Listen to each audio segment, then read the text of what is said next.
એટલે ઓને હું થયું કઠો જવા આખા દાડાનો કંટાળો તો હણી ગાડી અત્યારે બંધ થઈ જાય શું કરવાના હવે ઓનો મને અનુભવ નહીં હવે એક કામ કરું ફોરમેનને ફોન કરું વખતો રસ્તો કાઢવો પડશે ને પાછળ સાયલેશને જો અવાજ બદલવાનો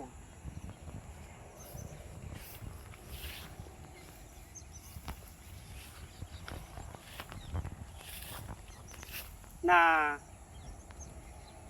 ટાયર તો કોઈ એટલો બધો કોઈ લોચો લાગતો નહીં ઓનો વિશ્વાસ ના રખાય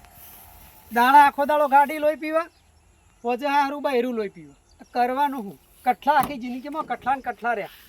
ધક્કો મરાવું કોક કરું ગાડી ચાલુ કરવી પડશે ઘેર જાઉં એટલે એ ના એ હેડે એટલે તેલ પીવા ઊભી રહે એટલે લોહી પીવા અને ઘેર રહી જતું તે વળી બહેરું એ લોહી પીવો મન દારૂ પીને હુઈ જવા દો